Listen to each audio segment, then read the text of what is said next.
Habakkuk.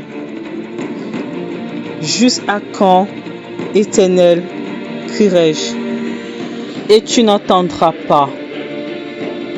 Je crie à toi, violence, et tu ne sauves pas. Pourquoi me fais-tu voir l'iniquité et contemples-tu l'oppression? La dévastation et la violence sont devant moi, et il y a contestation et la discorde s'élève. C'est pourquoi la loi reste impuissante et le juste jugement ne vient jamais au jour. Car le méchant saigne le juste. C'est pourquoi le jugement sont pervertis.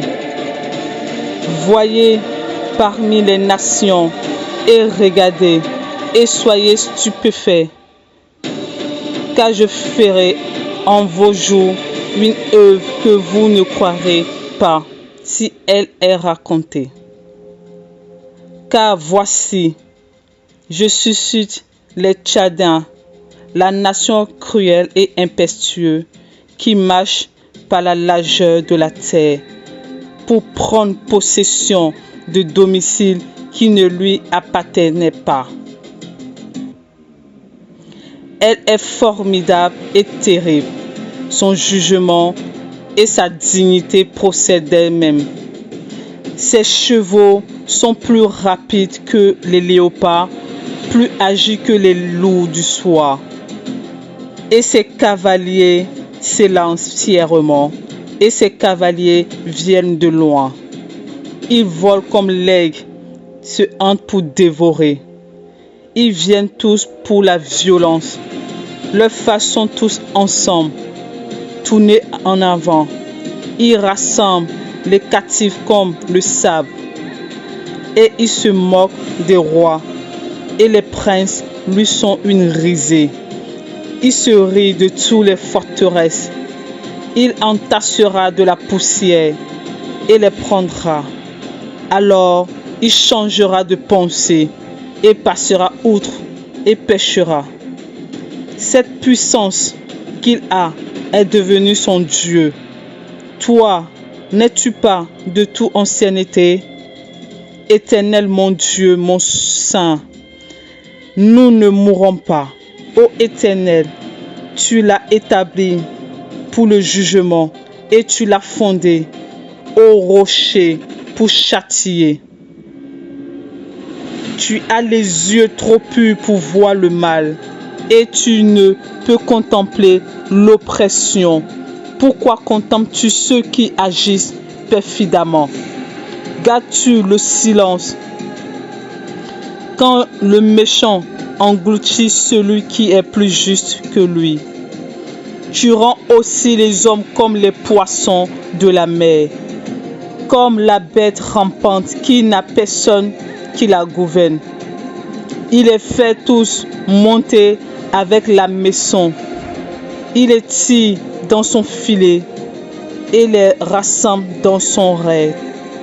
C'est pourquoi il se réjouit et s'égaie.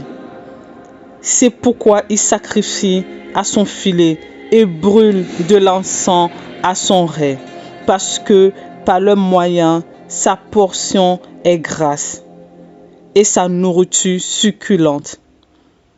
Videra-t-il pour cela son filet? Égorgera-t-il toujours les nations sans épargner? Je me placerai en observation et je me tiendrai sur la tour et je veillerai pour voir ce qu'il me dira et ce que je répliquerai quand il contestera avec moi. Et l'Éternel me répondit et dit: écris la vision et grave-la sur des tablettes, afin que celui qui la lit puisse courir. Car la vision est encore pour un temps déterminé, et elle parle de la fin, et ne mentira pas. Si elle tarde, attends-la, car elle viendra sûrement, elle ne sera pas différée. Voici son âme enflée d'orgueil n'est pas droite en lui. Mais le juste vivra par sa foi, et bien plus, le vin est perfide. Cet homme est arrogant et ne tient pas tranquille. Lui qui élargit son désir comme le Séol et est comme la mort et ne peut être rassasié. Et il rassemble vers lui toutes les nations et recueille vers lui tous les peuples. Tous ceux-ci ne proféreront-ils pas pour lui un proverbe et une allégorie et des énigmes contre lui? Et ils diront, malheur à qui accumule ce qui n'est pas à lui, jusqu'à quand, et qui se charge d'un fardeau de gage. Ne se lèveront-ils pas subitement ceux qui se mordront, et ne s'éveilleront-ils pas ceux qui te tourmenteront, et tu seras leur proie? Car tu as pillé beaucoup de nations, et tout le reste des peuples te pillera à cause du sang des hommes et de la violence faite au pays, à la ville et à tous ceux qui y habitent. Malheur à qui fait un gain inique pour sa maison, afin de placer haut son nid pour échapper à la main du malheur. Tu as pris conseil pour couvrir de honte ta maison, pour détruire beaucoup de peuples, et tu as péché contre ta propre âme, car de la muraille la pierre crée, et de la champêtre le chevron répond. Malheur à celui qui bâtit une ville avec du sang et qui établit une cité sur l'iniquité. Voici, n'est-ce pas de par l'Éternel des armées que les peuples travaillent pour le feu et que les peuplades se lassent pour néant? Car la terre sera pleine de la connaissance de la gloire de l'Éternel, comme les eaux couvrent le fond de la mer. Malheur à celui qui donne à boire à son prochain, à toi qui verses ton outre et qui aura enivré, afin que tu regardes leur nudité. Tu t'es rassasié d'ignominie plus que de gloire. Bois toi aussi et découvre ton incirconcision. La coupe de la droite de l'Éternel s'est tournée vers toi, et il n'y aura un honteux vomissant sur ta gloire. Car la violence faite au Liban te couvrira, et la destruction qui effraya les bêtes à cause du sang des hommes et de la violence faite au pays, à la ville et à tous ceux qui habitent. De quel profit est l'image taillée que l'ouvrier l'ait taillée?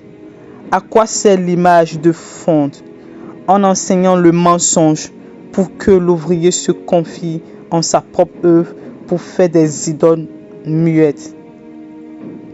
Malheur à celui qui dit au bois, réveille-toi, à la pierre muette, lève-toi, elle enseignerait.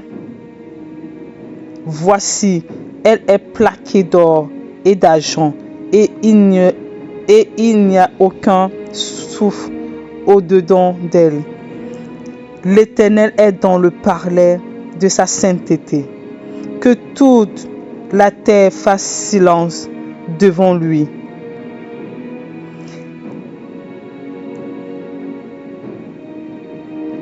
Ô Éternel, j'ai entendu ce que tu as déclaré et j'ai eu peur. Éternel, ravive ton œuvre au milieu des années. Au milieu des années, fais-la connaître dans la colère. Souviens-toi de la miséricorde. Dieu vit de tes mains et le sein de la montagne de Paran. C'est là, sa magnificence couvre les cieux et sa louange remplit la terre. Et sa splendeur était comme la manière de la lumière des rayons lui jaillissait de la mer. Et là se cachait sa force. La peste marchait devant lui et une flamme ardente sortait sous ses pas. Il se tint là et mesura la terre. Il regarda et mit en déroute les nations et les montagnes antiques furent brisées en éclats. Les collines éternelles s'affaissaient.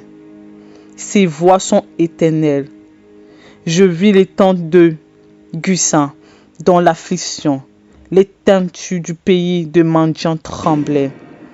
Est-ce contre les rivières que s'irrita l'Éternel, ou contre les rivières que fut ta colère, contre la mer, ta fureur que tu fus monté sur tes chevaux, sur tes chars de salut?